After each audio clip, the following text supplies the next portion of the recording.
Mr. Michael, right? Mm-hmm. That would be the right Yeah, pronunciation. Michael. Mr. Michael Bijker. I'm so honored to have you home. Yes, let's do this. um, so, hello, welcome to another episode today with Michael Bijker. And the way I know you, besides I think we have crossed paths maybe surfing or in the supermarket, was because my brother contacted me and said, "Oh, I'm studying online QiGong with such a good teacher. I think he lives in your area." And then it turned out to be you. Fantastic. Wow. um, so besides that, we have met a couple of times, but we don't really know each other. So I'm really pleased to get to know you, which is one of the opportunities that this setting gives me. Beautiful. Well, thanks a lot for having me, and beautiful to be in your beautiful, beautiful, humble home. It's really a very peaceful feeling here. It's Yeah. very grounded. Love it. So besides a little introduction of what you do and what is your apportation to the community, together with that, I'm also curious about what brought you here. What made Michael, yeah? Mhm. So tell us a little bit about Um, so yourself. I started this whole journey of meditation, especially meditation in the beginning, and figuring out like how does the mind work and how do we experience life. I always found it quite fascinating, like that you look at something, then it gives a certain feeling or an emotion, and then you perform a certain action. So that was like when I was maybe 14, 13 years old, and then I noticed that when you close your eyes and you go within, then there's this whole kind of realm of consciousness, basically. And I found it always really interesting to go within, but also to then be in nature sometimes, and to observe how everything is working, and to think about life. And I was raised with a very um, religious, I think, upbringing, very Christian, but it made me also very much think about life and God, and creation and death, and after death, and so that always fascinated me a lot. And then um, that fascination kept on being part of my life, kept on growing, and then I started getting very much into surfing when I was about 17, 18, and then a friend of mine showed me some warm up, some sun salutations, and I started to get into that a lot as well, more into yoga, and then also a lot in qigong, um, and all these techniques basically to um, also alter my, I think my state of mind, to get me more easy into a state of feeling like, hey, it just makes you feel so connected, basically, with with life. I think part of the journey was also um, uh, when I was young. I also started to experiment a little bit with magic mushrooms. This was when I was, I think, 15 or something. I took it for the first time, and then I also noticed that it's so strange that you see reality just as you think is normal, but when you take a certain substance, all of a sudden you see it differently, you feel it differently, you experience it differently, and then uh, I would also think like it's strange because I sit here and I see something which I think is how it is, but in your experience, it's a completely different reality. We all experience it differently. So what is reality then if it's all subjective, basically? And and I think all these things, this question, like what is reality if it's all subjective, then going to the source of it and noticing like, hey, if you go beyond the stories of your mind and you just go to that core, that source of it all of a sudden felt like, for me at least, that the answer is somewhere in there. So that, that made me go on this whole quest basically for many years. Also after that, with lots of traveling and lots of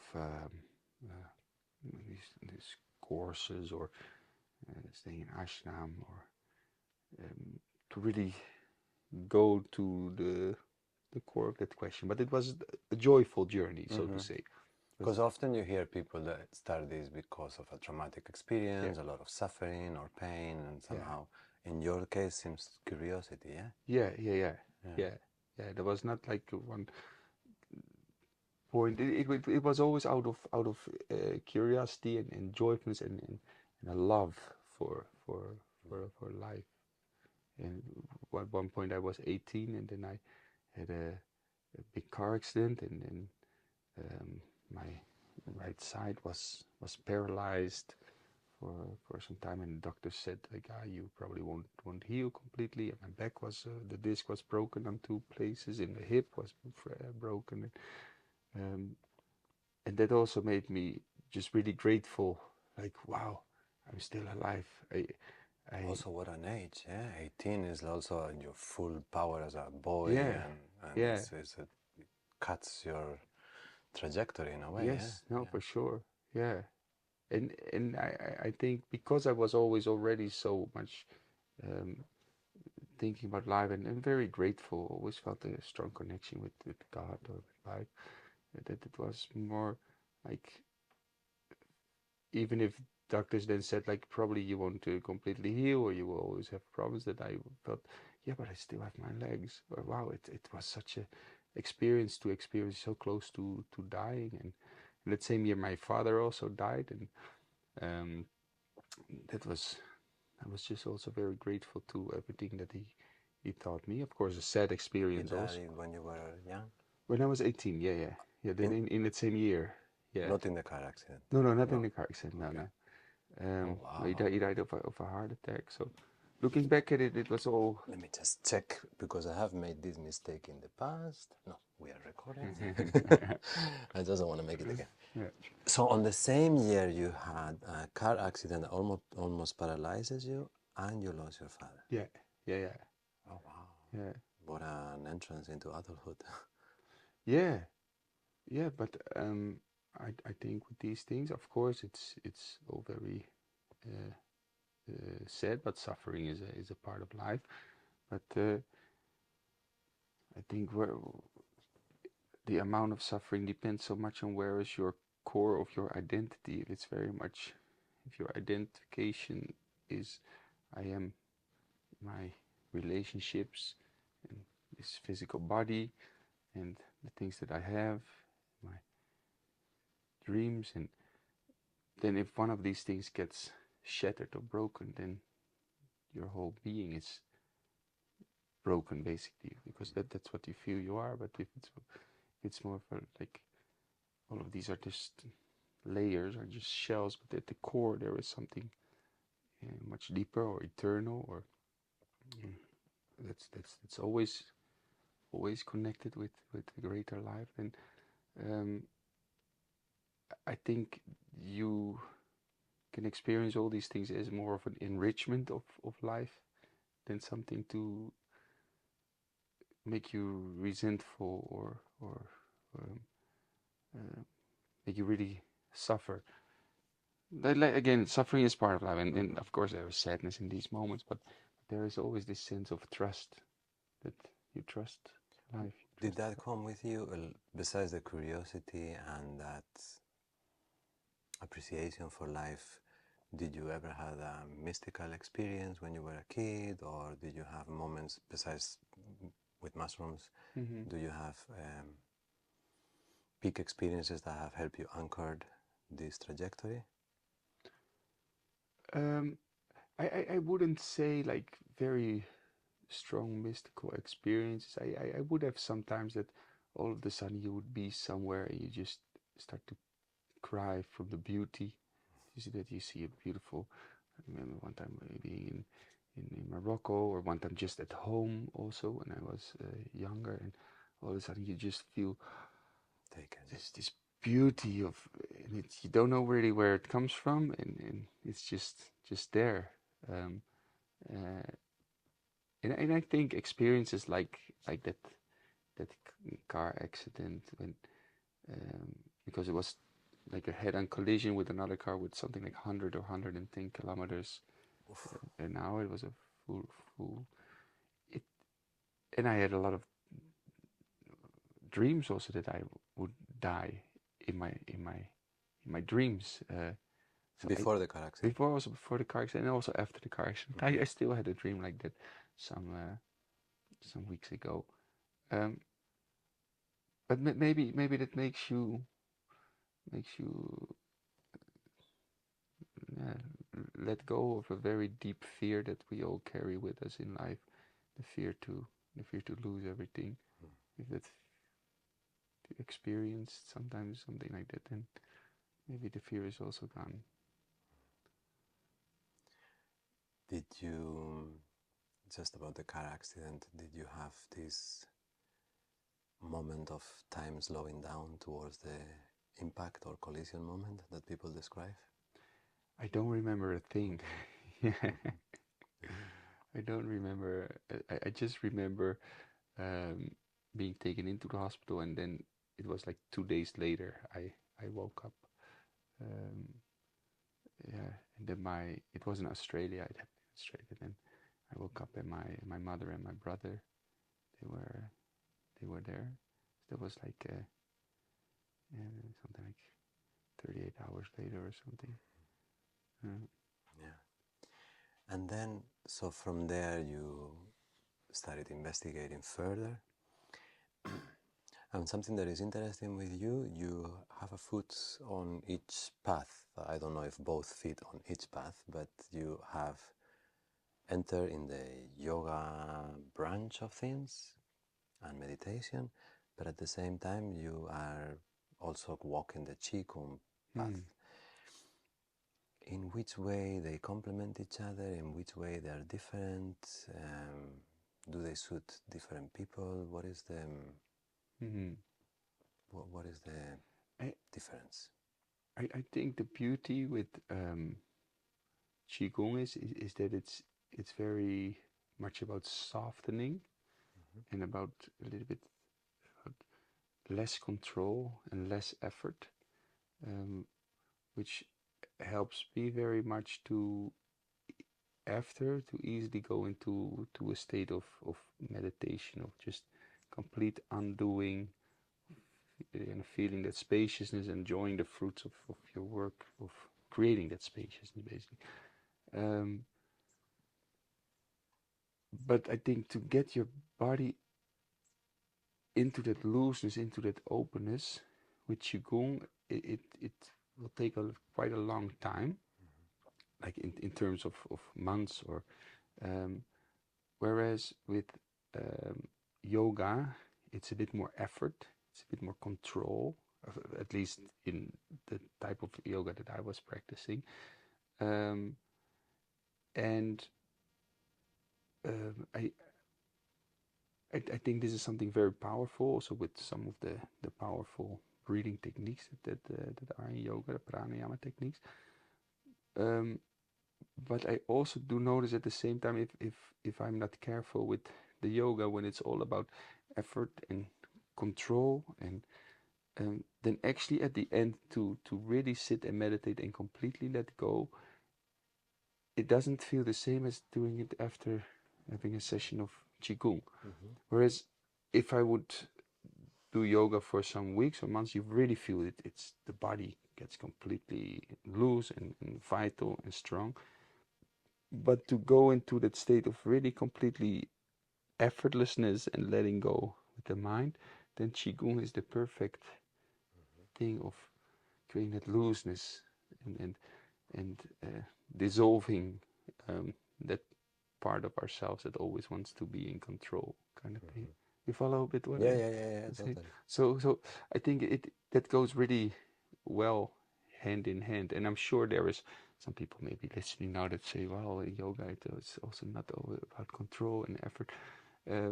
I'm sure there are What is types how of we experience it in the yeah end. Yeah. yeah. But this this this this looseness. So sometimes I have periods where I practice more the yoga asanas combination with the pranayama. When when the mind is a little bit more restless, maybe, and you need some effort, some control to get it into line. Because if you do then very slow qigong, maybe if the mind is really restless and it starts to drift off, and you're like, okay, then just try to concentrate on the hands. But sometimes the mind is just not capable of doing it. So then, first doing a bit of yoga and aligning everything, getting the body in good shape, and then the slow, gentle, comfortable. Yeah. So you will find yourself alternating depending on different seasons in your life. Exactly. But you wouldn't do like a back to back or together. Do you also mix them? Is that part of? Not really. Do you No. keep the system kind of pure, or do you find No. yourself innovating? Also not really. I think he wants to go out. Oh, good. He is gonna keep going in and out. Yeah. Go, go. There you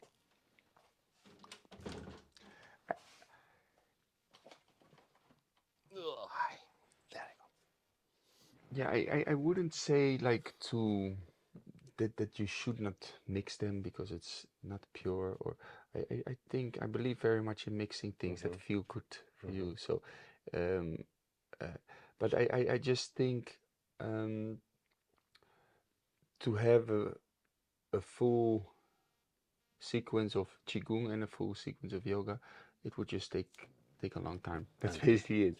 Maybe I would combine it, but it would be like a session of 2 hours or something like that. And to be honest, I don't really do that long sessions for myself.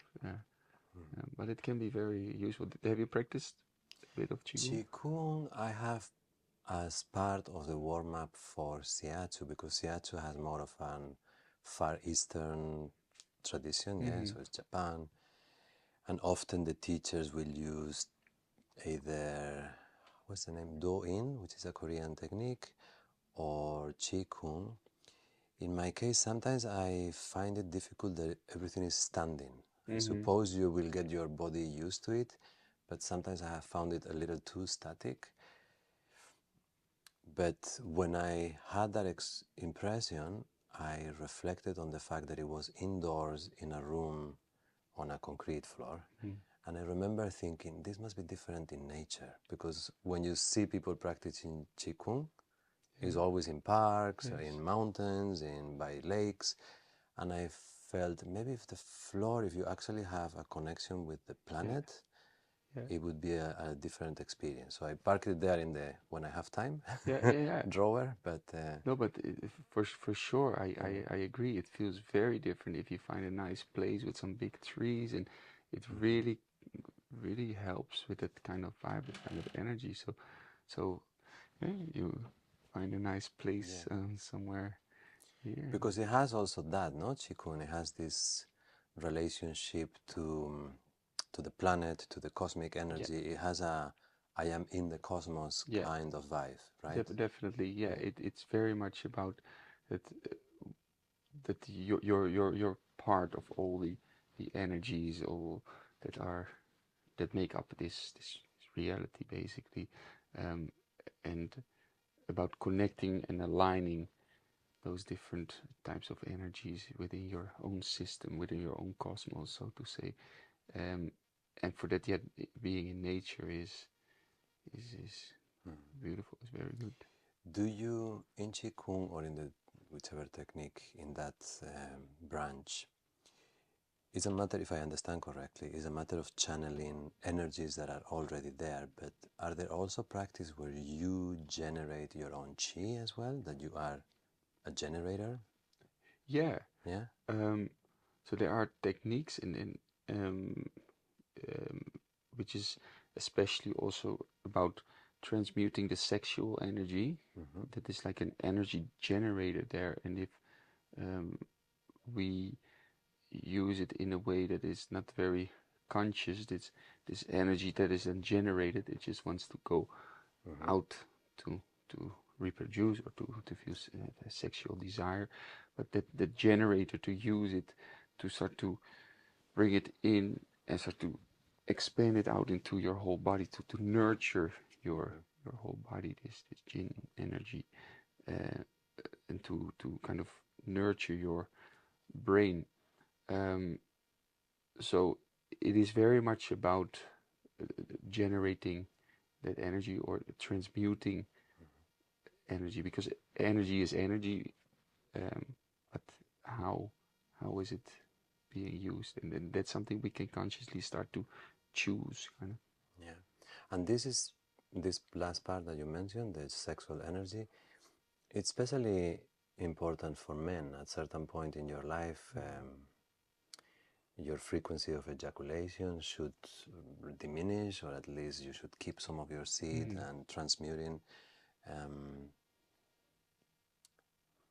Any simple, easy advice for, let's say, the middle-aged man that is beginning to approach that chapter of his life, of turning that energy into internal?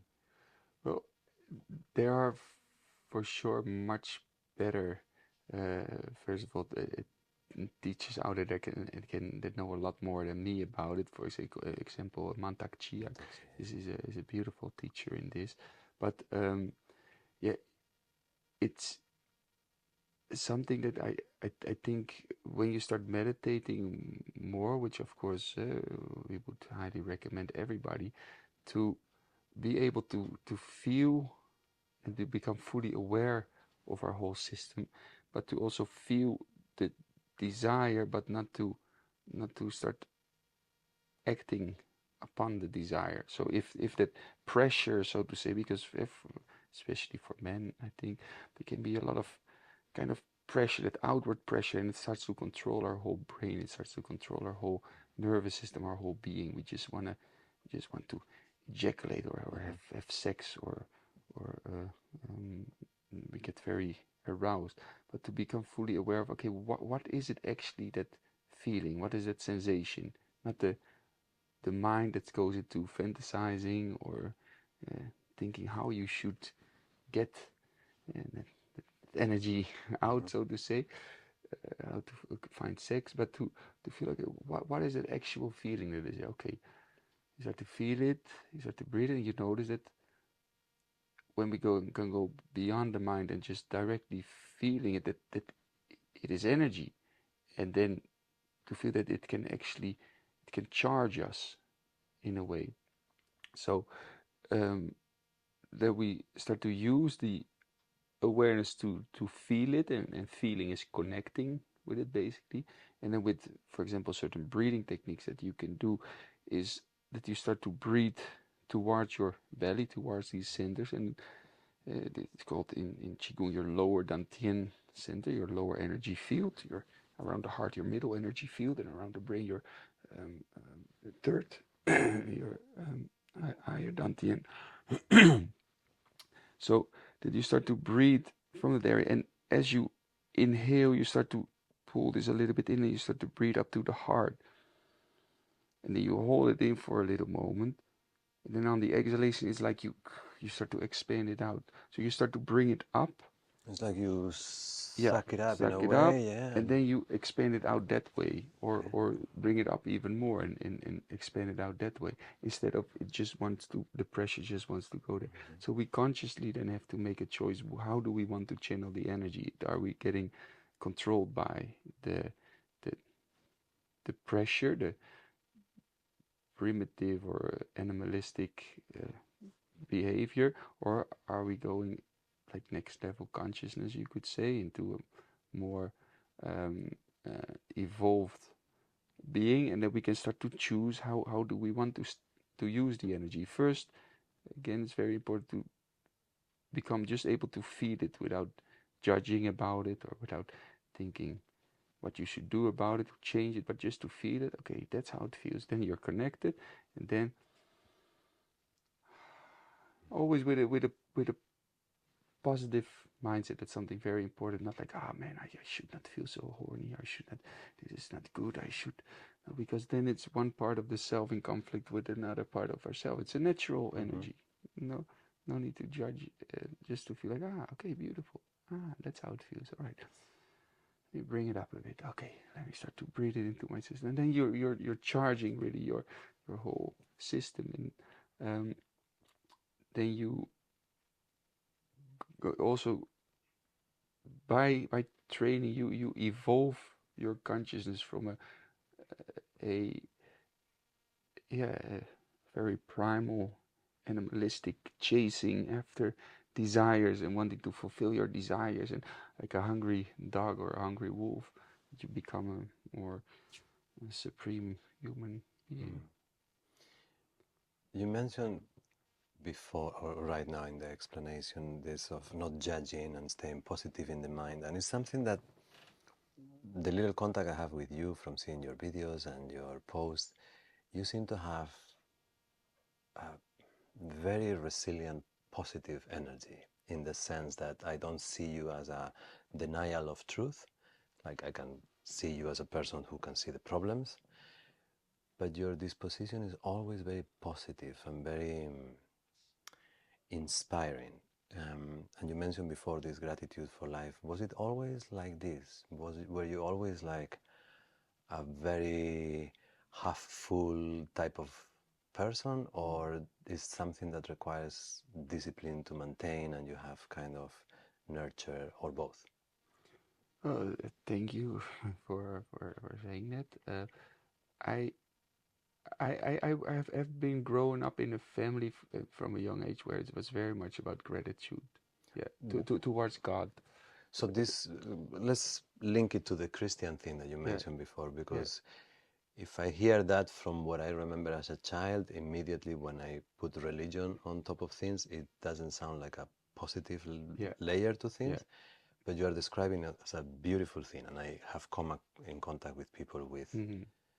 the experience of religion, the experience of being Christian or Muslim or whatever, is been really positive. Yeah. Yeah, So yeah, let's yeah. bring me there. So um, I think there is in every religion very beautiful things, and you can use some things of religion in a very nasty way, and it can become poisonous.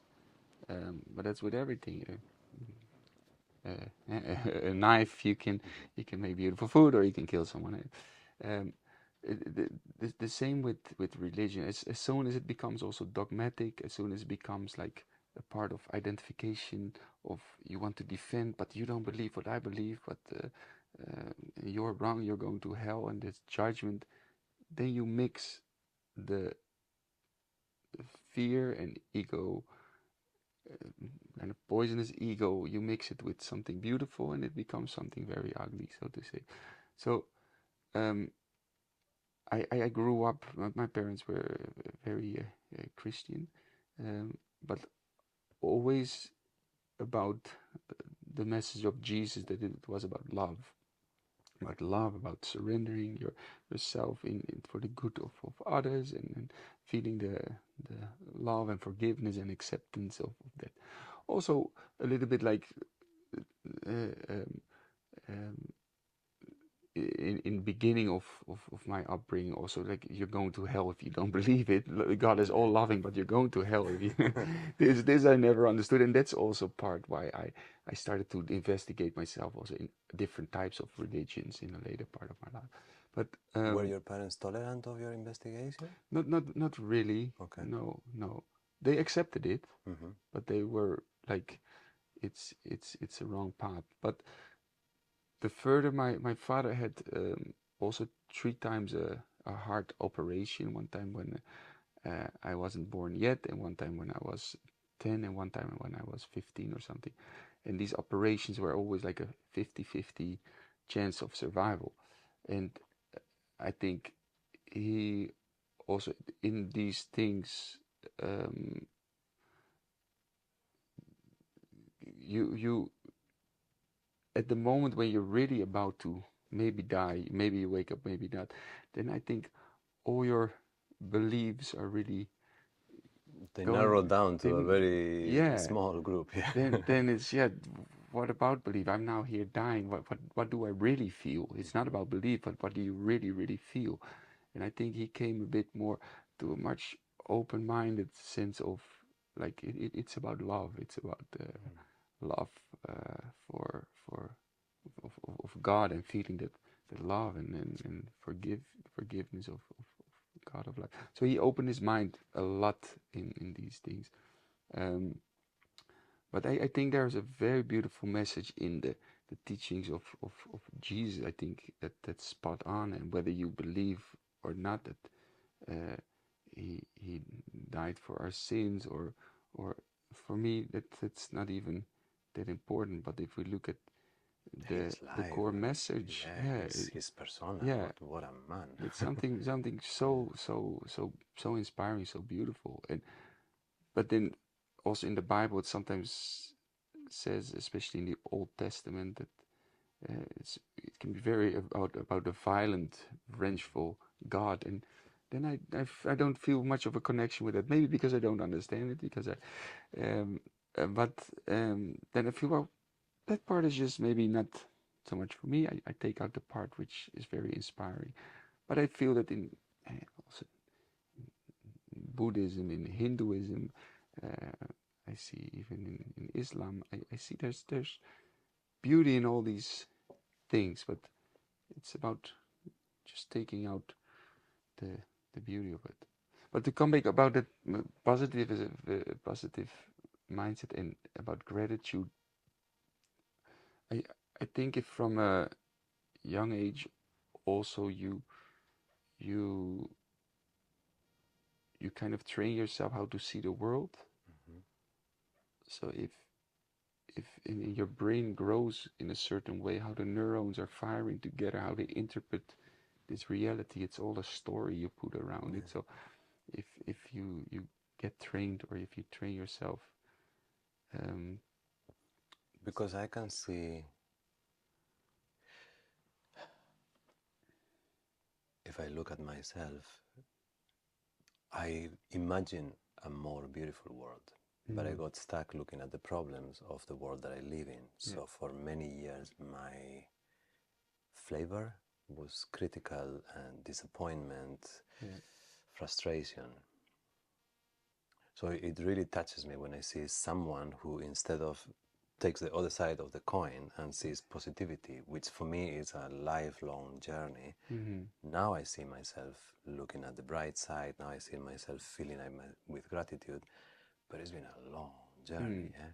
So in you seems to be almost like built in your software. It's very beautiful. Yeah, Mm. yeah, nice. Yeah, I think also at a certain point of my life, I think also when I was 15, 14, I I noticed that, as I mentioned before, like the way you see your reality is a construct of your own Mm-hmm. mind. So you can choose in a way. And of course there is beauty, and of course there is suffering, and of course there is pain, and um, but as long as you cannot actively do something about the suffering or help others, which will give good energy, it's no use of criticizing, or it's no use of uh, going in mental thinking of judging, or it should be like this or it should be like this. No, it is like that. If I can do something about it, great. And it will feed your soul with Mm-hmm. good karma, good energy. But otherwise, just fully appreciate what you do have to consciously throughout the day for uh, it's a it's a choice to be grateful. And I say it like a mantra the whole day through, like thank you, thank you, thank you. This is a beautiful fruit. Mm-hmm. Internally, thank God for Yeah. a nice sunset or a beautiful. Just take a moment to thank you, thank you, thank you. It's like you keep feeding the ability to see beauty and to feel gratitude in life. So it's a conscious choice, I think, and the more you do it, the more easy it becomes. It becomes part of, Yeah. like the tracks are leaving a mark on Yeah. the ground, and then you keep going in the same Yeah. direction, and then there is a mark. But how did it work for you to get into that mindset more? Yoga, meditation Mm-hmm. helped, and I think it disempowers you, because for as long as you are critical to something, then that something becomes the reason why you are suffering. Mm-hmm. And in the long run, you start blaming this and that and the other thing. But the one thing that that attitude has in common is that you disempower yourself, because it's their responsibility to create a world where you can be happy in. So being positive as a practice is a way to really give yourself the power to live and see life the way you want to see it, and create the life that you want to create. So I think, first of all, whose sentence is? I think is maybe Martin Luther King. More we open him again. Come, mister. No, you're going to stay there for a while, yeah? Hey, buddy.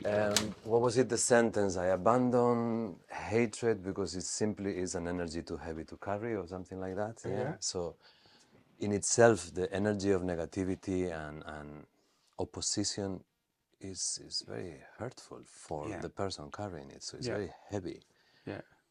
And like you say, it's like if you go in your mind in loops about some reality, but you don't become an active ingredient of the change, you're just in your head, just... That's it. And the thing is, I very much believe in the state of the world is a sum of the collective, of the all the individual little consciousness. So if there's a lot of darkness in many of the consciousness of the world, then the world will be in a dark state, and there's a breeding ground for wars, for Yeah. bad things to happen.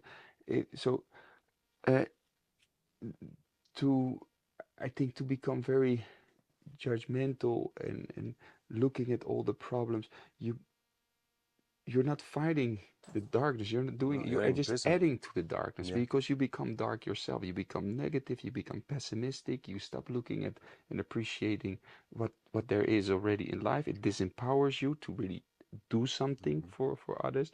You don't become a source of inspiration or a source of joy to bring some light to people.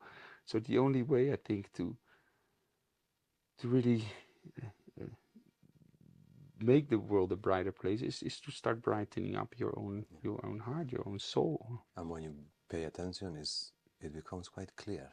Yeah. Like it takes a time until you actually see your own behavior, but it becomes clear, yeah? And in my case, I've always been lucky to have a good sense of humor, so a lot of joy would crack also the fuck, the world is such an ugly place, yeah? And then it would get cracked by laughter, by music, so through the cracks, and then love. I chose loving relationships always in my life from very early on, yeah? And that constant exposure to being loved and loving someone, yeah, together with the same questions that you described before, going deep and just observe my sensations and realize that ultimately you are reacting to your internal environment. The external environment is kind of like a trigger, but that which makes you unhappy is the sensations in your body and the thoughts in your mind, yeah? Yeah. So once I realized that, even if it's a difficult, long journey, I realize I am the one that I'm creating my misery. I'm the one that I'm creating my heaven or hell on earth. And like you say, if I want to have a positive contribution, the only way to do that is by being a point of light, not another point of darkness. Yes. Yeah. And that puts all the responsibility to yourself. Definitely. And then you cannot just blame the stupid government or the stupid this and the stupid that, and you keep putting the responsibility to that the government should change, or other people should change or behave differently, and no, it's fully in there. And I think from that work that you then have to do, then like you're doing yourself, you start to bring a lot of light back into the world by like you're doing the beautiful sessions that you teach and helping others and shiatsu and all the you this becomes like a ripple effect of the lights start to infect and shine into other people's lives when they get then inspired by Yeah. what you're doing, and then they feel like, I Yeah. feel good, I want to help doing the dishes at home with whatever it is, those little things. That's another thing, because you start to find joy in the little things, Yeah. which is, I suppose, the natural progression of people. As we age, we begin to have the pleasures that are a little smaller if you are wise. But living this way, you accelerate that process. I mean, of course, big peak moments are still amazing, yeah. But you start to, yeah, like you said before, like, what a beautiful pitch. Yeah, yeah, yeah. Yeah, Yeah, right. and you really Yeah. appreciate it, yeah. And then if we find the the richness in these things, then we become really really rich. Then it's not anymore about um, those big experiences that have to fill up a certain emptiness, and I feel emptiness, so I have to maybe consume something or do something spectacular, or people have to tell me how much they like me or how beautiful I am. This black hole that constantly needs filling up, but it becomes like a star instead of a black hole that starts to radiate and shine, and every little thing is experienced with appreciation and joy. And it feeds more of the same. Mm. I had an encounter the other day with a woman, and it was just, I was walking Moby, and we just crossed paths, and we shared maybe 3 minutes.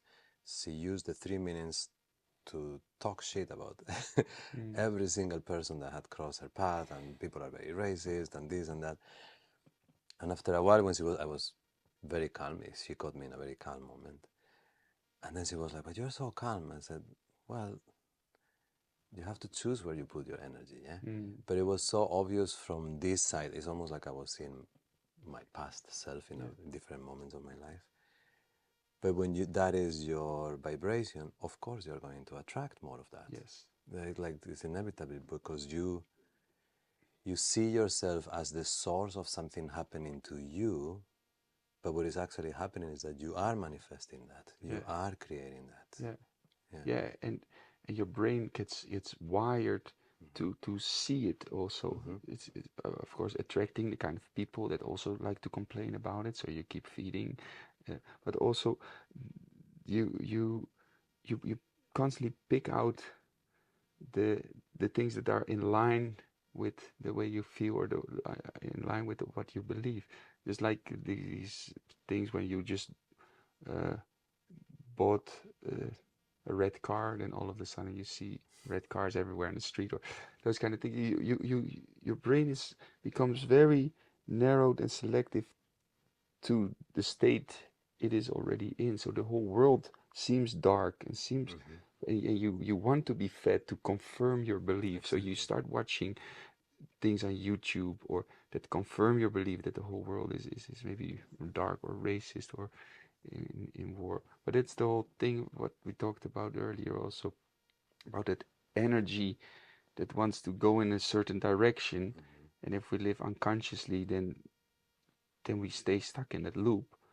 I think what is so beautiful with yoga and meditation and qigong and all these kind of practices, that we start to step out of that loop and to become able to also observe, like, what am I actually doing here? What is that energy? There is this negativity. Okay, instead of acting upon the negativity with going into mind, that the machine goes into negative thinking about the world, about who something bad to you and who is to blame for the way that you feel now, to step out, like, there is that movement of energy of sadness or anger, to become able to fully feel it, not ignore it, but to be, there is anger, there's sadness, okay, maybe shed a tear or whatever, but then to become able to change the pattern that this energy is flowing, and energy is energy, to start using it to,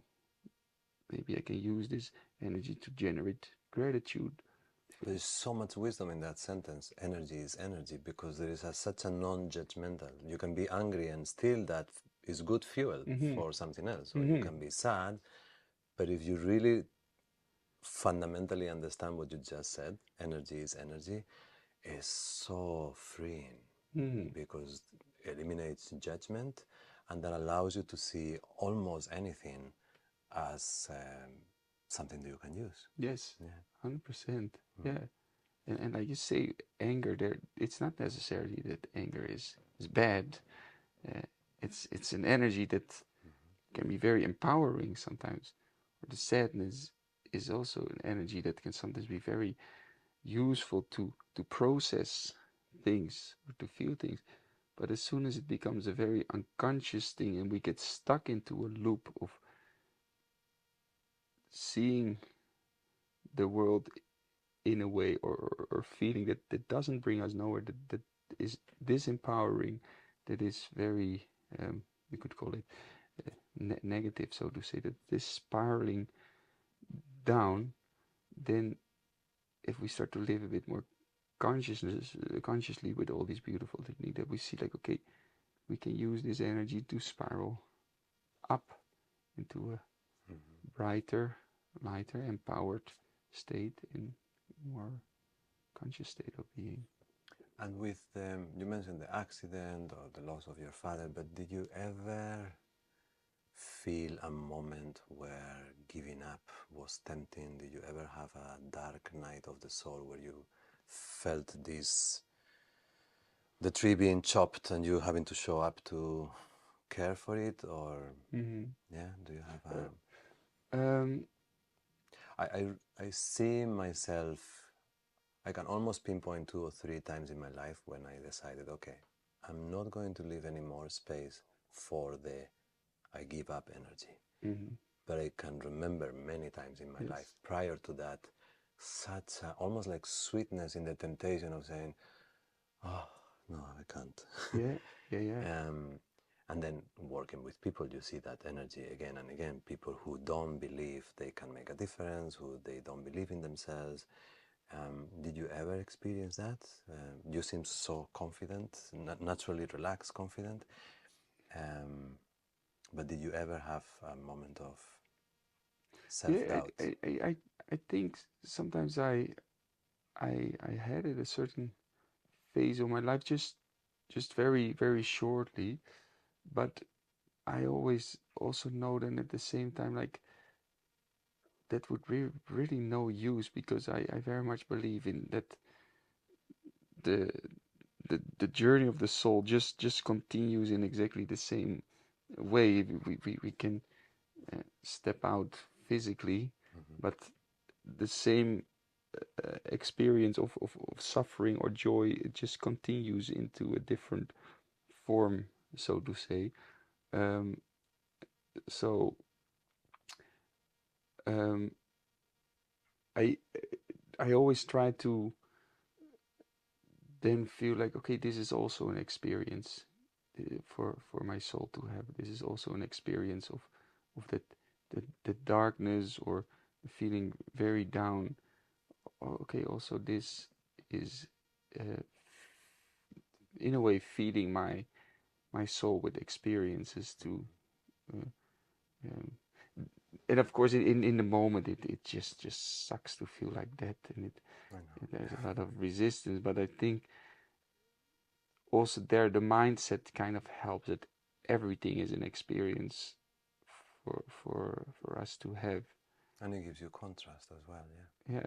Yeah, it's easier to appreciate a pitch when you have had a contrasting negative experience to put it in the background of. Yeah, for sure. And also because of these dark experiences that you might have had, now you really understand people that go through the same. Otherwise, you would just be talking nicely. Ah, you should just feel like this or that. Now you know where they stand. You become much more compassionate. You become much more wise. You have put your range of emotions to be able to feel deep sadness and to feel deep. Your whole um, palette of emotions has really grown, and that is true. In that there's true wisdom. Somebody who has only experienced this is not as an experienced soul. A sense of connection to the fabric of humanity, at Yeah, least. Yeah, yeah. yeah. I saw, I think one of your latest posts. I consider doing a little bit of research on you, and then I reframe myself. I prefer to not know, but I still look a little bit through your. And I saw a picture of you with celebrating or saying thanks to your guru or a past guru. Yeah. I never had one. Mm. I did try for a bit. I found people, nothing super bad, but nothing like, oh, I want to follow you, yeah? And then life took off, and, you know, family, children, work. So I have not had my second round of searching for a guru. But I'm curious, and it makes me happy when I see someone who met one and feels this warm sensation in the heart with a teacher. How was yours, and how was your relationship to him? So this is Dr. Omanand Guruji, a wonderful teacher, and I stayed in the ashram for about a month. This was, I think, about 15 years ago or something, and I was already practicing a lot of yoga, but he really explained a lot about being able to feel the actual energies of it all, and not in a way of hocus pocus energy, but just to feel the energies in the body and learn how to regulate it with different techniques. Shakti Prakriya, the techniques to be able to release energy was with clapping and laughing and shaking and all these things, and then meditations. And this gave me a very deep experience that um, the yoga practice, to bring it on a deeper level, on a more energetic level, and then also on a more deeper conscious level, to go through all these koshas, all these different sheets of the body, the energy body, the mind, the intellect, the core, our bliss body, to make that full journey. And this was something very beautiful. And the meaning of guru, of course you know, but to shine light on the darkness, shine light on the unknown. And I think for me it really was shining a bit of light on that part of understanding on a deeper level with the energy. So that was really good. But I think there I've had many teachers that I wouldn't really say that there is for me only one guru, or that but for some time, because I made a post about somebody else also, this was called Guy Finley, who's a very Western teacher who has nothing to do with the whole Eastern philosophy. He's in more very Western practice. But for me, at that point of my life, it was also like a guru, very inspiring talks on podcasts. And so at a different phase of life, there has been different teachers that sometimes there can be a lot of also that the teacher talks a lot, blah blah blah, but there's a couple of golden nuggets in there. So at that moment, for me, at that moment, he's a guru. It doesn't have to be a guru for whole life and one guru, if you know what I mean. Beautiful, flexible image, nice. And I think what I saw when I was there in the ashram with Guruji, he was there was always somebody coming in, a guy from Italy, and Guruji would be teaching, sitting there, and he would come and he would bow by his feet, and then he would walk away again. And I felt a bit weird and stupid if he would do that.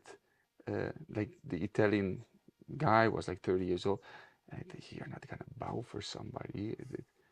There was also very much a sense of pride and ego, and but now I see there's a beauty in it, like to really respect somebody and well, like thank you for what you've been giving, thank you for your teaching. So that's also why I want to make these kind of posts to really appreciate. It doesn't mean that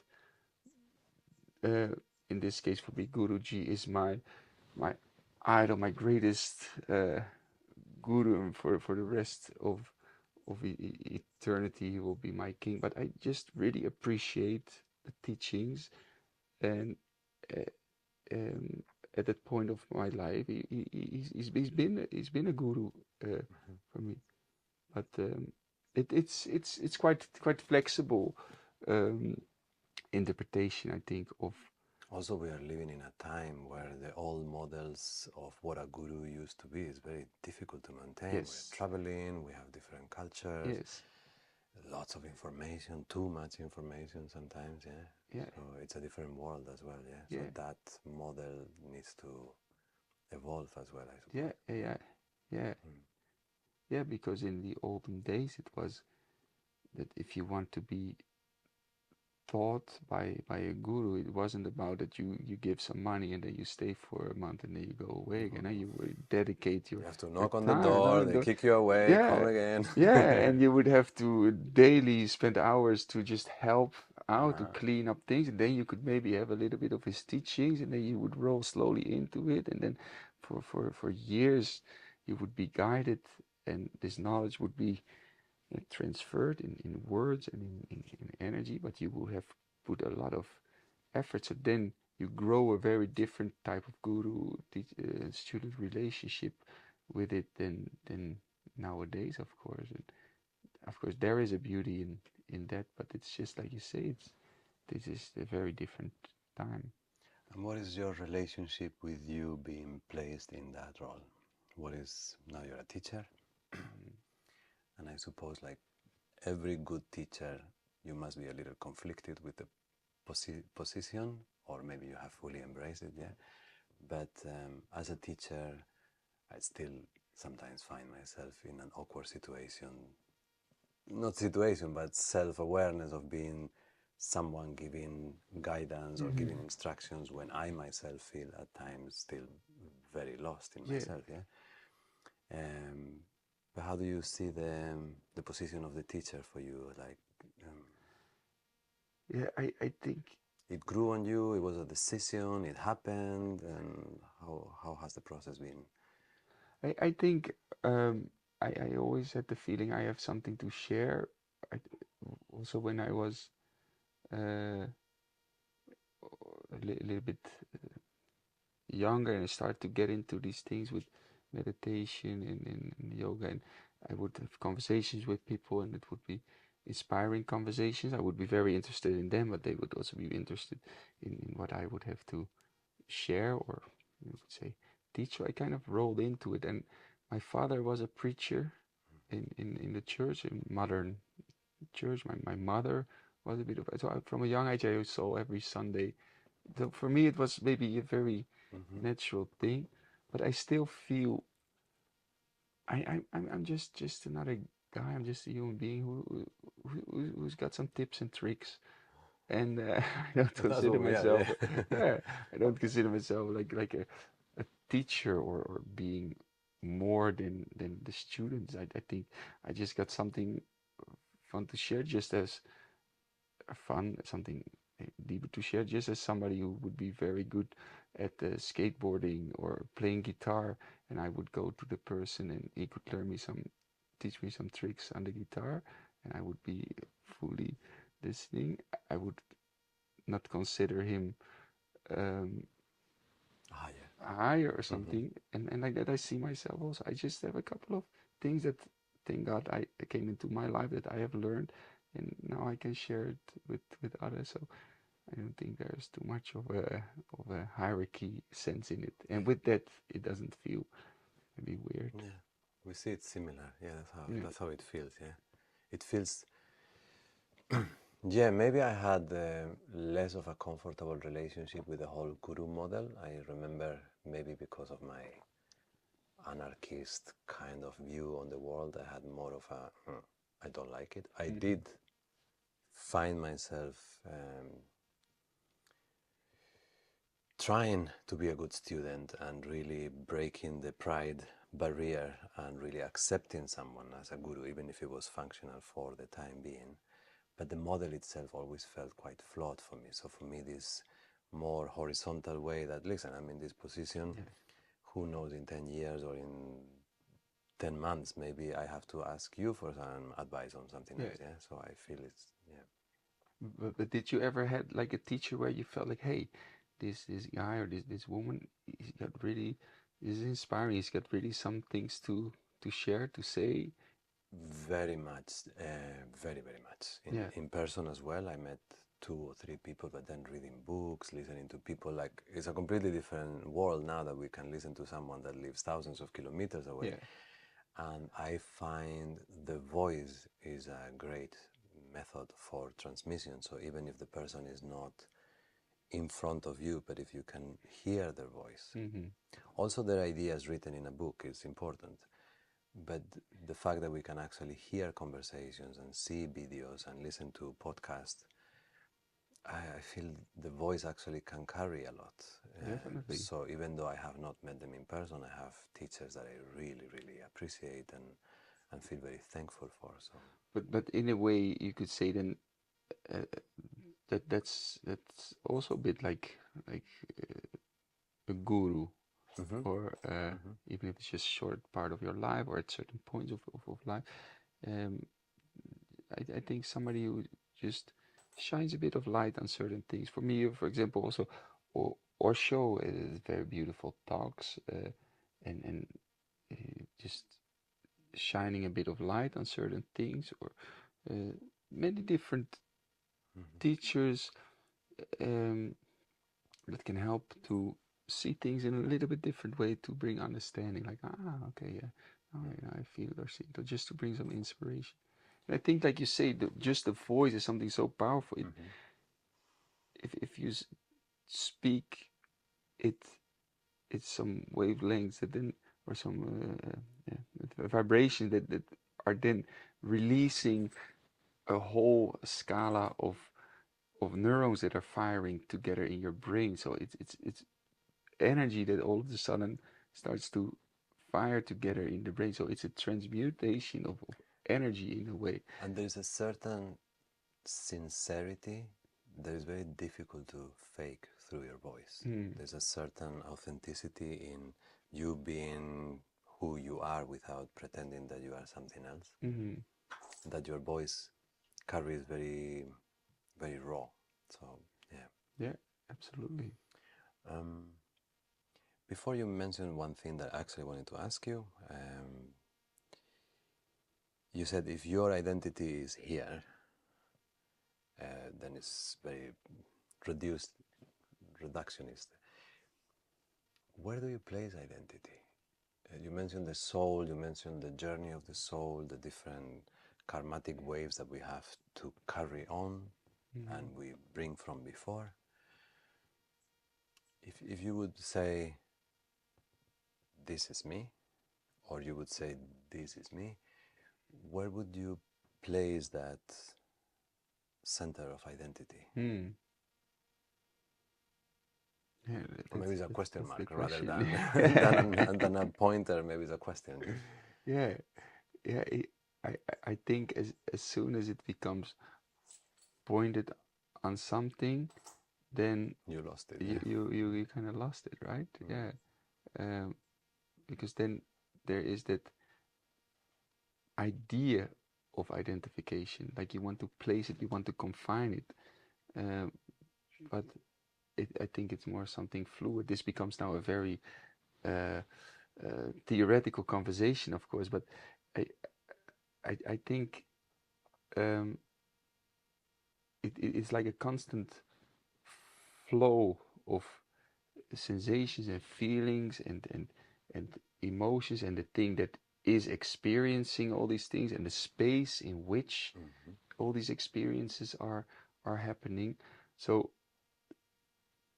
I think what is the beauty sometimes of meditation, that we try to become fully aware of everything that is happening, and we have all these feelings and sensations in the body, and we have a thought that comes up, and then a sound that is there, but we stop identifying so much like, I am this body, or I am these feelings, or I am the mind that has now a certain thought or idea, but we become aware that there is this space in which that is happening. A sound here, I don't have to get entangled with the sound. Who is it? What is it?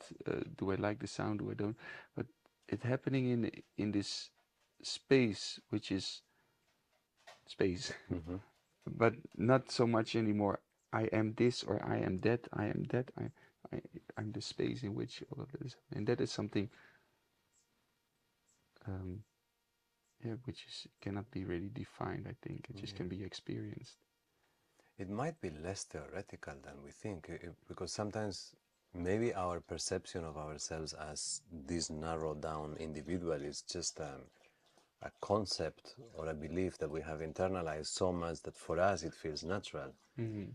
But I don't think a baby, newborn baby, is having that sense of me separated from the mother. It's a Yeah, completely, it's like we put on those clothes as we yeah, live, yeah? yeah, Yeah. yeah. I I I agree, but then um, then again, we do kind of need, in a way, that sense of identity, of self, To, to to be able function, to yeah, function, and yeah. to create and to evolve also our our consciousness, so to say, uh, to train our ability to go out of this autopilot way of living, that is just about food, and it's just about sex, or just about desire, or that we start to become able to live more consciously and see what's happening, and feel that we can make these, um, we can start to design a little bit Mm. our life. But that in betweenness puts us in a very funny place as human beings, yeah? Sometimes I wonder, why is it so difficult? Like in terms of the awakening, we can talk about what awakening might or what it is for you, yeah? But sometimes I wonder, even now with all the help and the information, one thinks of this journey of taking yourself out of your ignorance into wisdom, into your narrow, from your narrow identity to the cosmic one, and often feels like such a journey. Even one lifetime seems very short. Yeah. Mm-hmm. But this duality of the human, of needing the clothes and the circumstances and the food, but at the same time having an intuition of something that is beyond.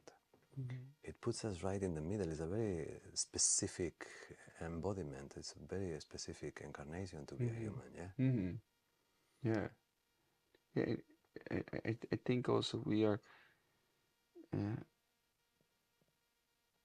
at a certain point also in the evolution of our society, that we come at a point that, um, it will not be anymore about survival,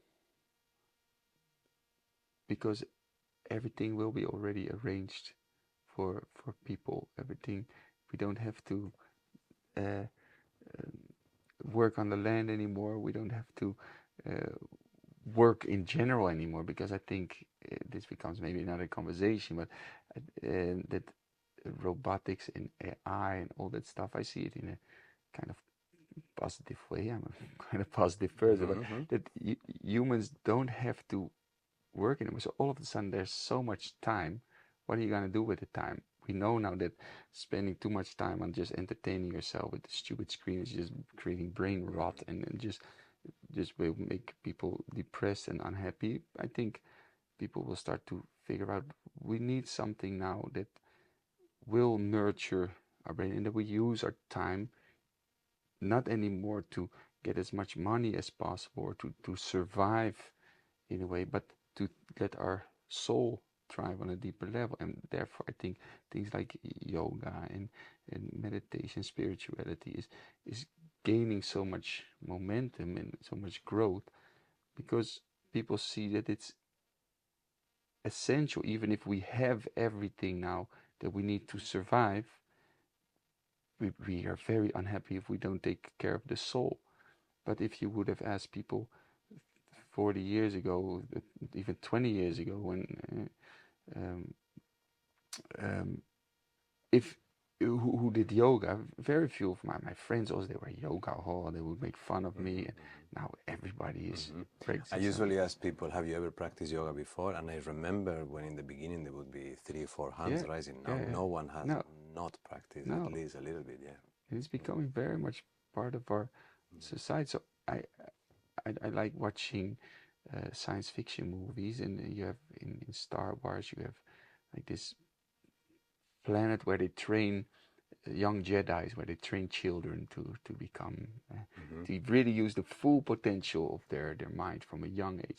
And I kind of believe we're maybe it's wishful thinking that we're heading in that way as well, that we don't have to worry anymore about um, um, working the things that we don't want, or to get as much money, or to make a living. Everything will be arranged. We can use our time really in a way that we can start to use the full potential of our brain, of our mind. And with that, um, we see the what is really important is not anymore the how much you have, because people have everything already, and then that bubble is shattered, that pushes people so much in living a life that they actually don't want to.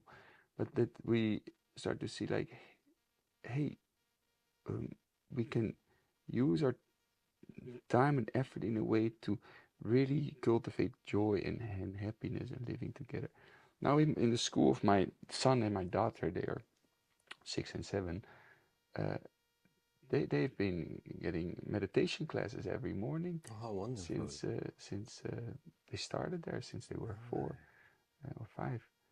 Um, And you mentioned it's a public school. it's a public school, yeah, Oh, yeah. wow. They get meditation, and there were also before there were yoga classes. So they see in that school how important it is for children to learn how to get a moment of peace in the day, and to teach them how to center themselves a little bit. And I think this is just the start, because you see there is so much uh, depression and children that cannot concentrate and focus. It's just a necessity. It's not a luxury. It's a necessity. And the more we start to see as a society how important it is, the more that starts to grow, and the more it becomes a normality, just like brushing your teeth. We do it every day, that it becomes a normality for people. Like, hey, that's just what you do. You have to take care every day a little bit of your mind. Yeah. The same way you learn how to use your body in physical education class or whatever, memorizing things and learning math is important to a certain degree, less now than it used to be. Yeah. But learning how your mind works, learning how your nervous system works, learning how to deal with frustration without throwing it out on others. Yeah. Those are amazing life skills for Definitely. children. Yeah. And I think it's so crazy that we don't learn anything how to deal with your own emotions, or how to work with your own mind from a young age. But that's really, people are starting to wake up to that. And talking about the world and where we're going, how do you see, how can we become friends with nature again? Because I find one of the reasons that we really are suffering is because we separated ourselves from nature so far away, wanting to be special, wanting to be different, wanting to be unique, to the point that nature is this other thing that is almost like a threat or an enemy. But that feels off. That's not the way it is. We are nature. So how do we become friends again? I think we are at the moment, as a civilization, going through kind of a puberty, or maybe even before puberty, that we have all of a sudden access to the candy cupboard. And all of a sudden we have access to it, and we start to, wow, candy L, and we eat That's a ourselves nice sick. image. Yeah. And then I think as we're gonna grow up, we see like, hey, wait a minute. All my teeth are falling. Yeah, exactly. Yeah, and this is actually not making me feel good, and we start to become able to deal with it. So now we're going into, all of a sudden we have access to so much power with all the machines, and we can get all the resources, and we want more, more, more. But we're getting sick as a society, literally. We're starting to sick ourselves as a civilization. More depression, more sickness, more cancer, more this and that. And we're slowly, more and more people starting to realize that this is not the way. We need nature. Nature is becoming now a luxury, even that people, they just want to go on a holiday and disconnect from their phone. They want to be on a holiday. First, it was a luxury to be connected, and you wanted Wi-Fi.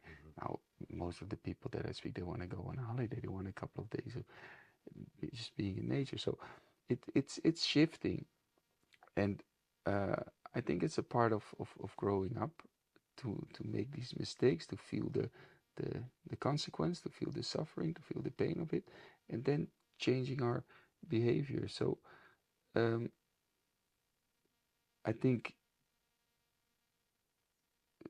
what I like to sometimes do also in nature, the qigong, and also if I have sessions and groups with people, to talk a bit about, like, try to feel, if you're in a city, what kind of feeling does it give you? And if you're in a park with a couple of nice trees, or in a forest, what feeling does it? So that you start to align again how it actually feels to be in an experience.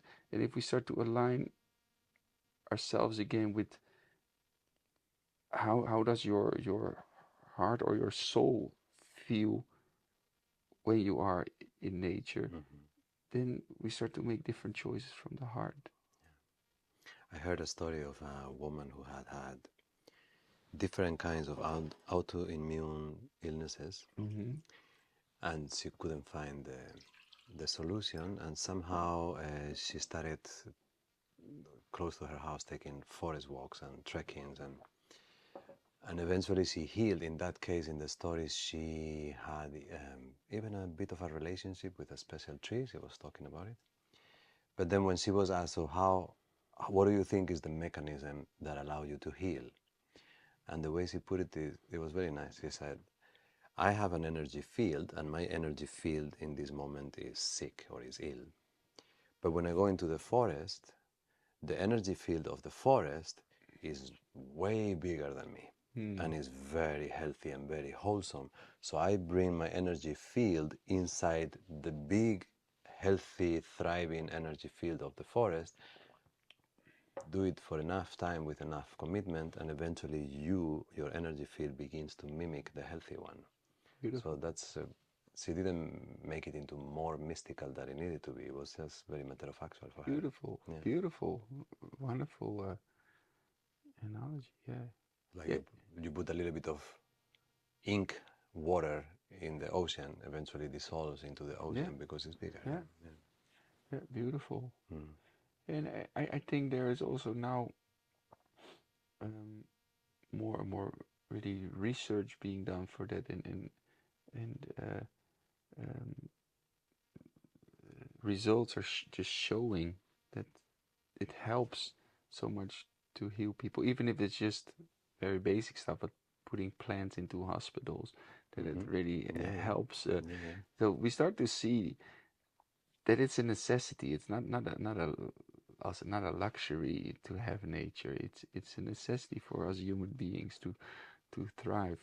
And I think with all these things, with um, again, with robotics and AI, it will help us to be much more efficient with resources, to be able to do things with farming, or to do farming in a much more efficient way, that we need less ground to do it, to do reforestation in a good way, to do irrigation, or yeah, I think we're gonna make the world thrive again.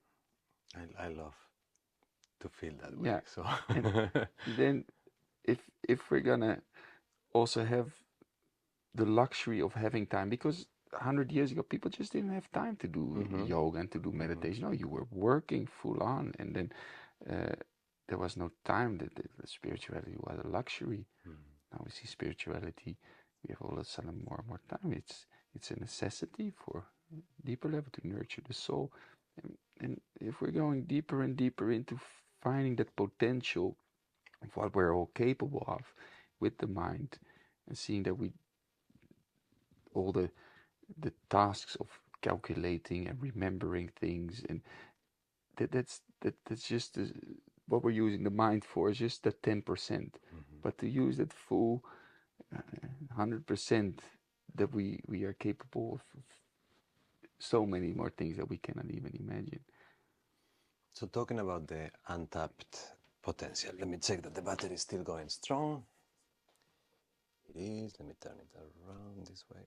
I can't. It's okay. What does awakening mean to you?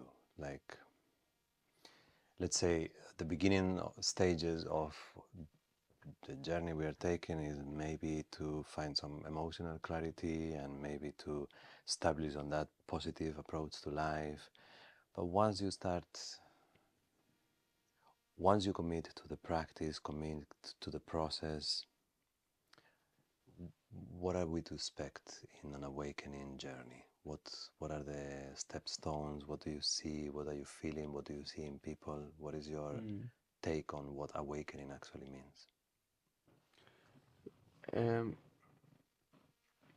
Yeah, good question. I think you step out of survival mode with your that life is about surviving and about defending your ego and about chasing after your desires, and it becomes more of a playful,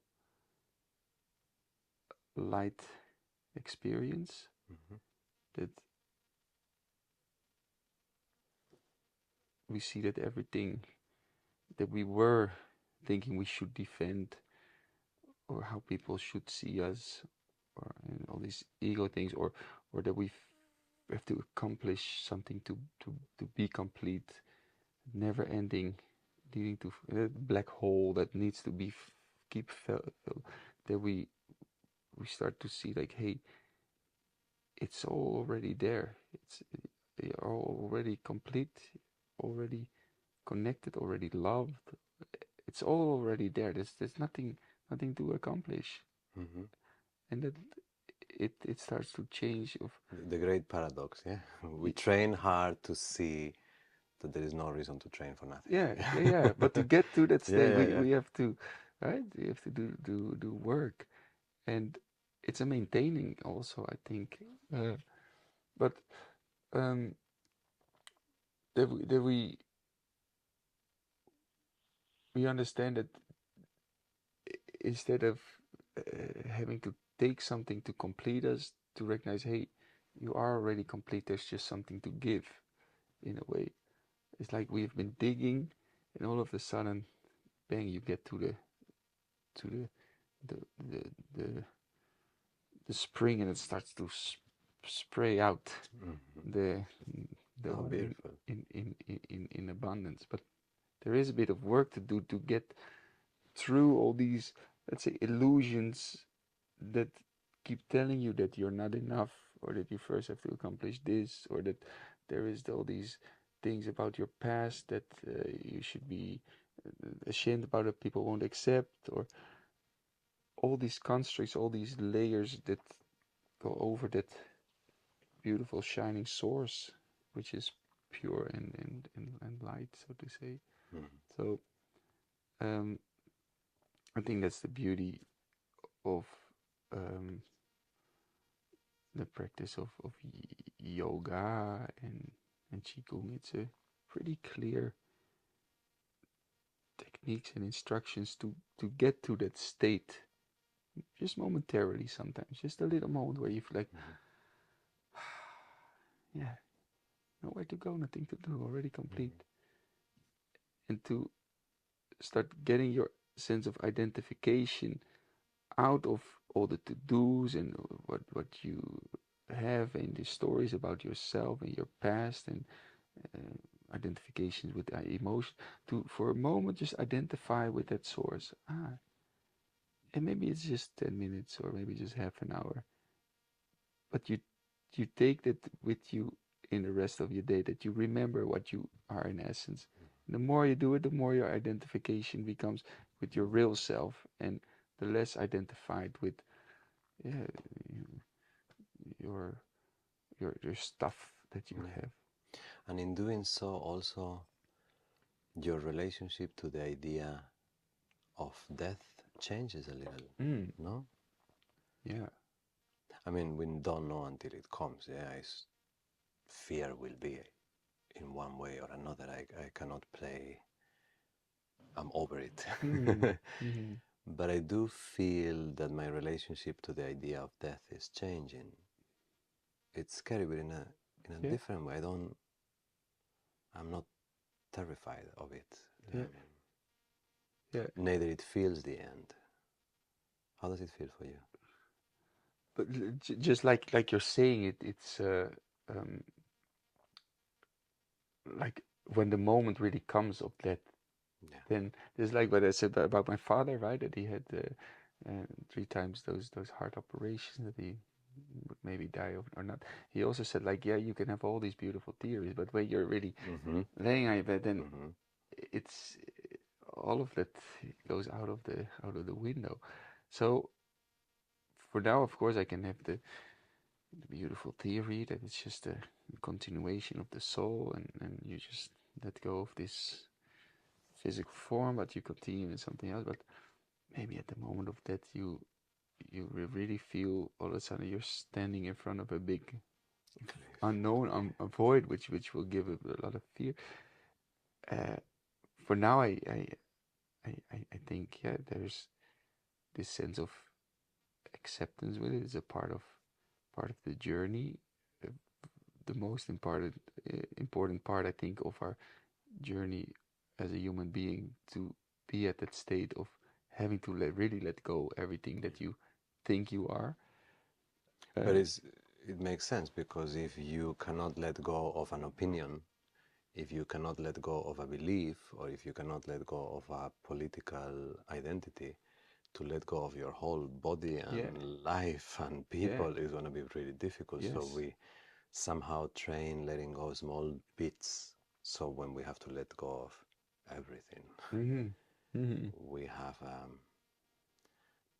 yeah, like you say, there is no preparation, but at least the practice of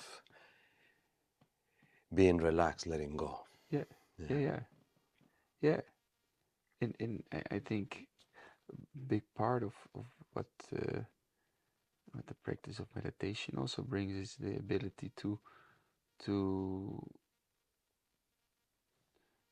not necessarily what some people think, like meditation, um, uh, the practice to get to a state of meditation is just to try to feel relaxed, just to try to feel relaxed. No, it's also about the ability to let be. If you don't feel relaxed, well, then that's the feeling that you have. That's the experience that you have at the moment. If there's tension in the body, okay, then that's the experience you have at the moment. If there's fear, okay, then that's the experience you have at the moment. So that you start to give a bit of space for you step out of there is what is, And that's God. and yeah, and there is your sense of how what should be, Exactly. and Yeah. there's the duality in that, right?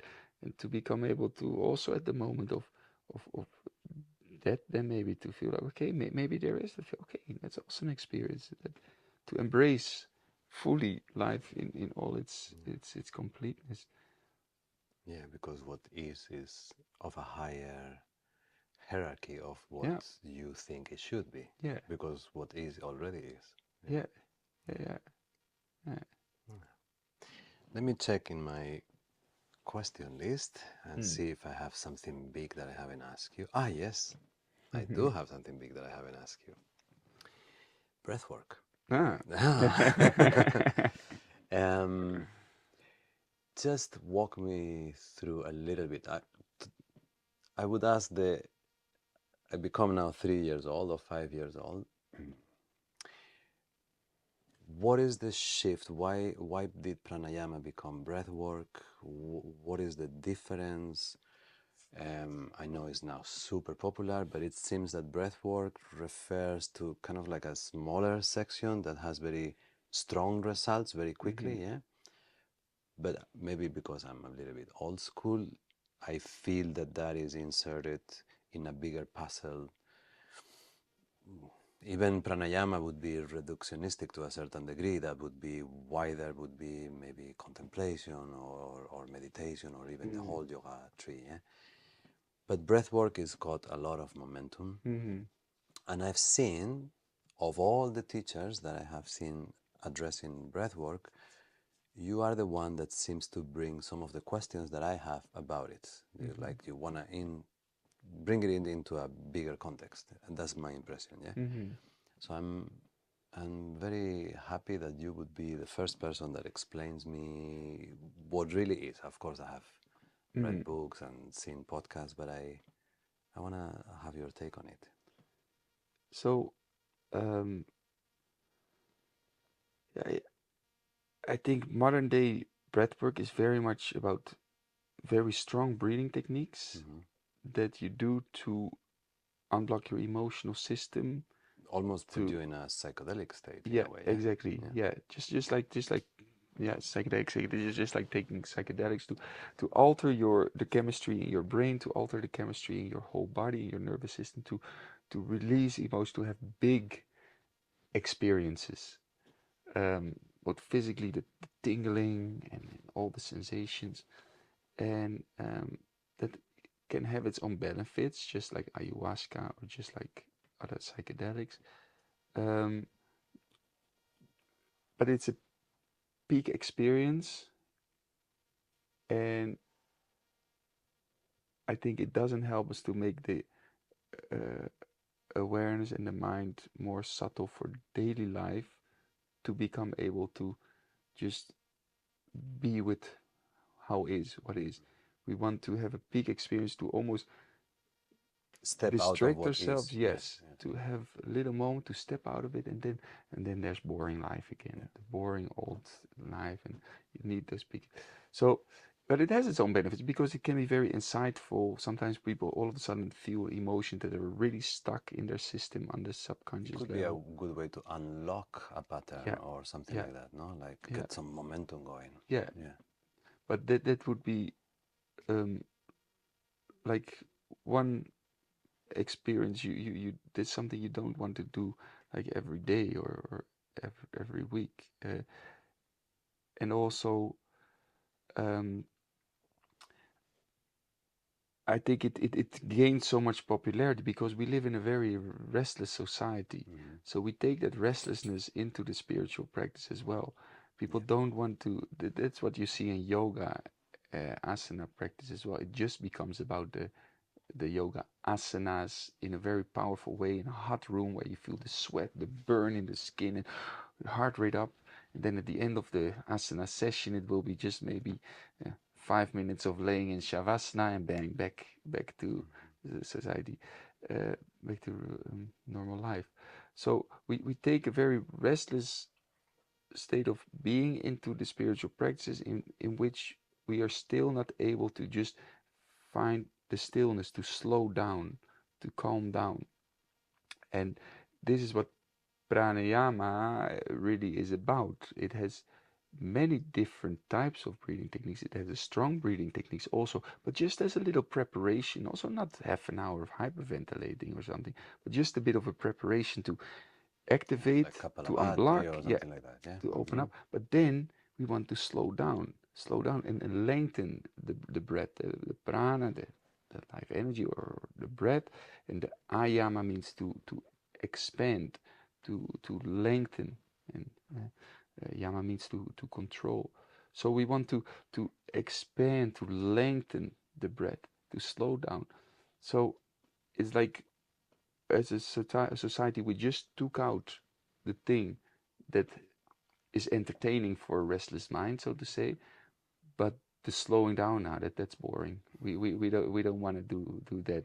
Just sitting and slowing down your breath, man, boring, because the mind is so many thought patterns that are uncontrollable. Right? So also the stimulations that seem to catch our attention, they're always flashy.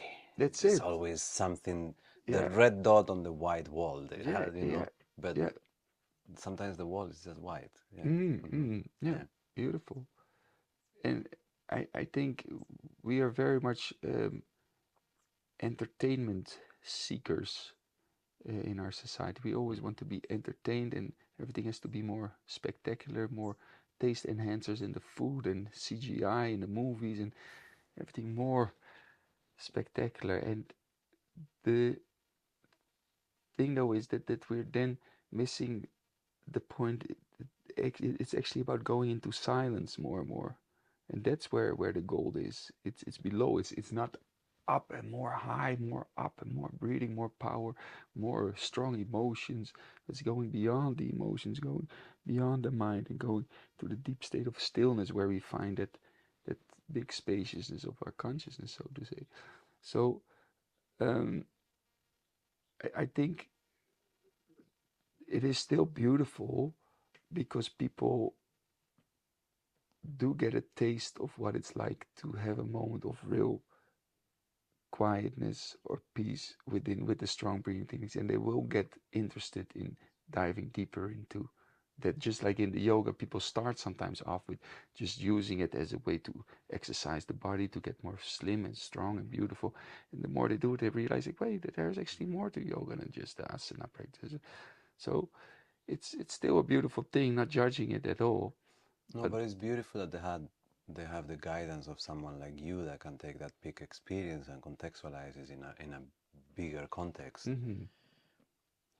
and use it, maybe, as you say, okay, that's what triggers your curiosity. Okay, so once your curiosity is awakened, here is the path. Yeah, that's it. here is the rest of the room. Yeah. Yeah, yeah, because there's so many beautiful Awesome. Yeah. techniques which are about just smoothing things out, making things more calm, more subtle, bringing things down instead of bringing things up, because there's only so high you can get. And also your perception reduces sensitivity, yeah? Yes, If 100%. someone slaps you hard, you're gonna feel it Yeah, because it's very difficult not to feel, but maybe you don't feel when a feather touches you because you yes, lose the sensitivity, yeah, yeah? yeah, yeah, Yeah. yeah, exactly. And the sensitivity is in the silence in many Yes, ways, yeah. that's it. And that's what I see a lot when I have sometimes groups on retreats, or just teaching groups. Um, Sometimes there's people who have done breath work for months or years, but just the strong, powerful stuff, the shamanic breathing or the Wim Hof breathing, and um, or also people sometimes that have done a lot of yoga, powerful yoga asana practice. But then I ask them to just slow down and to sit and to calm down. You just see them after 3 minutes, like constantly moving. This whole energy system is so restless. Um, so you're not really cultivating the peace within. You're not balancing your nervous system. You're waking up. You're activating, but it's nothing about calming down. Whereas if we start to do the slower practice, then it becomes very easy to sit in calmness and to just breathe, or to just feel the life, and then you can sit still for half an hour, no And when problem. you need the power, you still have it inside to Yes, respond, yeah. yes, yes, for sure. Yeah. Yeah. So it kind of activates more a state of restlessness and desire and ego of control and long. I can control my breath and breath holds and record times of uh, Yeah.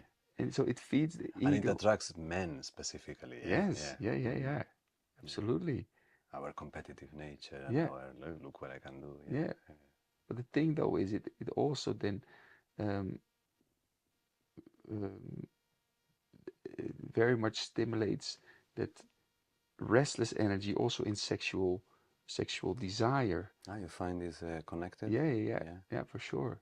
Okay. Even with techniques like Bastrika or Kapalabhati, if it's not combined with breathing techniques also that balance everything, like Analum Vilum, or it will activate very much that the sexual energy system, but it still just wants to go there. We haven't cultivated the ability to uh, use that energy in a way to channel it in a different way. So these techniques are super powerful, super beautiful, but it's good to go back to the source of the knowledge in ancient pranayama, uh, how it's been taught that eventually the real advanced stuff is expanding and slowing down until you come to a state of almost no breathing, these state of kumbhakas where you just feel like no effort. And there is almost a natural pause between Oh, breaths. yes, yeah. It's not even a retention. You can practice retention, but the natural kumbhaka is just silent silence. I Yes. don't know, it just happens. Yeah, It's yeah, really, yeah. yeah. That effortlessness. No more ego that wants to interfere or wants to control. Just letting life happen, and you just observe. And, Well, it makes me very happy that there is such a teacher. So if anybody is watching this, whenever you're watching this, if you want to do breath work, this is your man. Beautiful. I think I could talk to you for hours, but we'll return to this. I have found, I feel very grateful in general, but I have found that lately prayer is crawling into my life, not just generally feeling thankful for life, but making this little moment of private ceremony where I say thanks, a moment of connection with the divine, with God, mm-hmm. or maybe with whatever I conceive my soul or my higher self to be. And I can feel that that is something that is part of your practice as well. So I wanted two things maybe to finish. Maybe just what is your take on prayer? What is your relationship to her? Mm-hmm. Mm-hmm. And then maybe to close, maybe you can close with a little prayer of gratitude if you feel Beautiful. inclined. Yes. That would be beautiful. Wonderful. Yeah. Yes. So yeah, prayer has always been a very big part of my life. Also with your background, yeah. Yes, Yeah. yeah. When I grew up, we always prayed before dinner, and after dinner we read something about out of the Bible, and then before sleeping prayer, and there was a lot of prayer. And then, to be honest, then I did it a lot, just kind of Because your parents are telling automatically, you. blah blah blah. But no, it later became really part of my life. I still have it, but yeah, for me, it's speaking out, and the words makes it even more a reality. If it just stays in my head, um, it stays in the domain of mind. When you speak something out, it comes into the domain of physical reality. And so for me, just to speak out, um, and it's mostly about just gratitude. Thank you for life, or uh, um, yeah, just the moment of gratitude that you really feel that it's a reality, your connection with the divine or God or great spirit, or however you want to call this. Um, but to confirm that it's a reality. And um,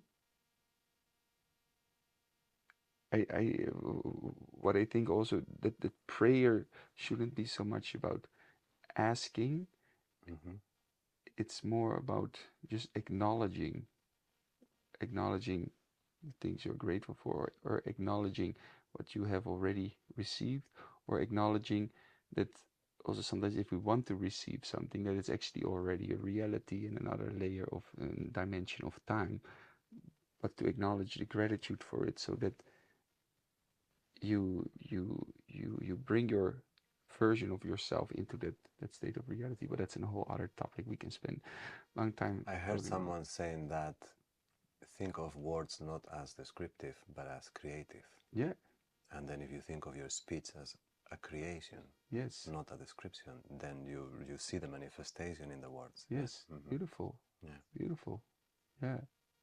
So I think prayer is something very, very, very powerful and very wonderful, and it helps us also to really feel that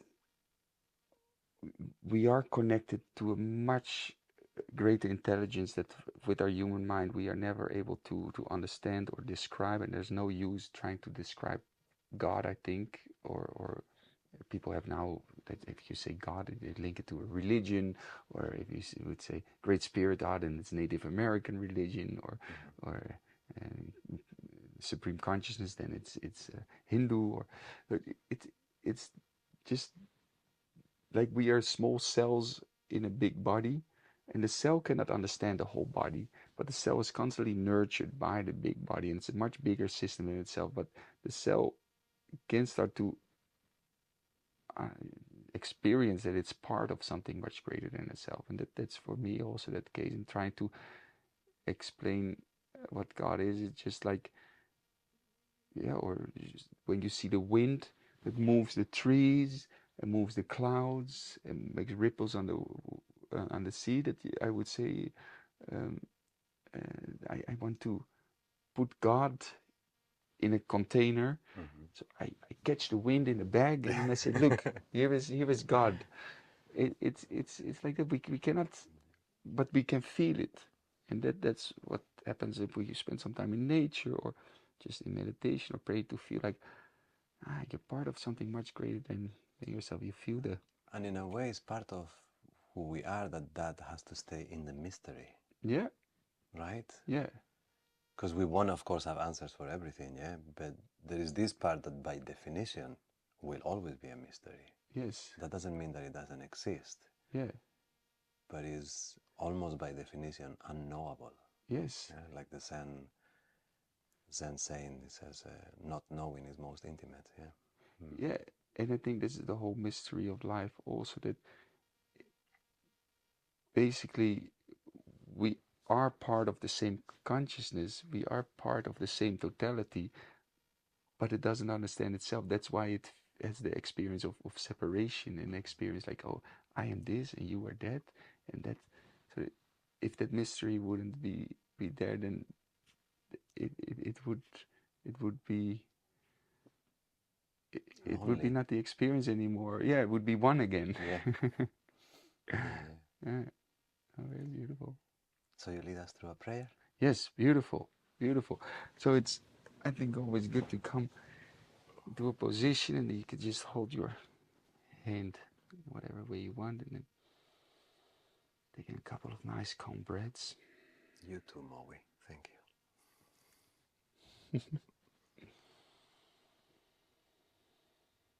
Hmm.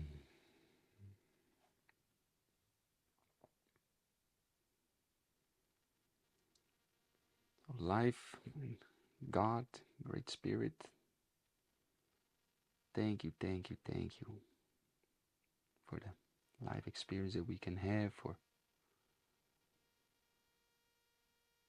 the abundance that we may experience in this life, for all the experiences that we go through in life. Help us to get the wisdom, the insights, the growth from all these experiences, and help us to grow as a spirit, to become fully love, light, wisdom, and joy. so that we can start to shine the light, become a beacon of light in this world, so that all may be blessed with peace and with love and with wisdom. So we may all be blessed with peace, with love, with wisdom. Thank you, thank you, thank you.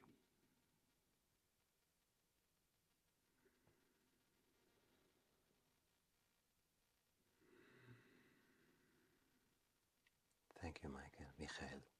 Thank you very much. This has been an enormous pleasure. Beautiful. Thank you very much for having me. It was really a wonderful, nice conversation. Beautiful. Thank you, brother. Thank you. Thank you all so much. And yeah, until next time, I hope you enjoy it.